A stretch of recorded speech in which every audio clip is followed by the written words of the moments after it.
Lakbay Katoliko, mayong adlaw.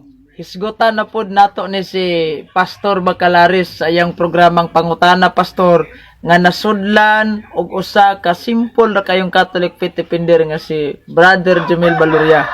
Kabalo mo, ang pangutana ni Brother Jomel Baluria, ingon niya, asa nabilong ang Korinto? Nasod nga Korinto. Unsay tubag? Tanawa ang iyang tubag. Okay. Ako po tala, Pastor. Kanang lugar sa Corinto, Pastor. For the repeats lang ni. Unsa mo nang nasod karon katong panahon karon, Pastor? Kanang naa dinhi sa Corinto. Unsa na siya nga country. ang Bilong kanang Corinto, unsa man nga country. Actually, so naa na siya sa gitawag og Middle East. What? Bro, what are you talking about, man? Actually, so naa na siya sa gitawag og Middle East. Paano masabi? Actually, so naa na siya sa gitawag og Middle East. When? Hindi nga. Actually, so naa na siya sa gitawag og Middle East. Moto yang tubag ha. Karon, atong i-search sa Google kung tinuod ba ning iyang giingon nga. Actually, so naa na siya sa gitawag og Middle East. Search na to ha.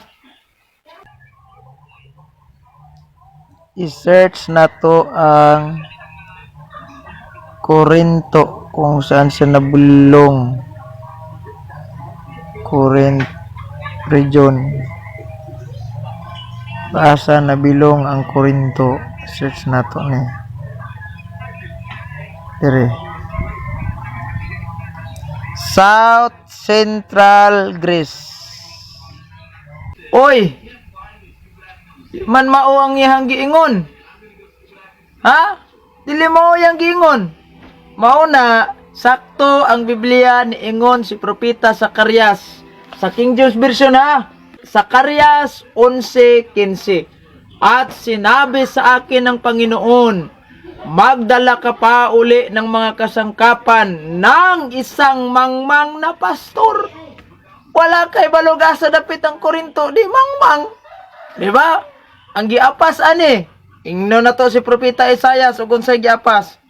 Saan na to? Isaiah 56:11 niingon. Oo, ang mga aso ay matatakaw. Sila'y kailanman ay walang kabusugan at ang mga ito ay mga pastor na hindi nakakaunawa. Sila'y nagsilikong lahat sa kanilang sariling daan na mula sa lahat ng dako, bawat isa'y sa kaniyang pakinabang. Unsa kuno? Ingon si propeta Isaias, hindi nakakaunawa. Mo nang wa gyud kasabot og asa ang Korinto. Ang yan na lang giingon. Actually, so naa na siya sa gitawag og Middle East. Oy, mo nang sakto si propeta Isaias, sakto pod si propeta Zacarias ayang pag-ingon.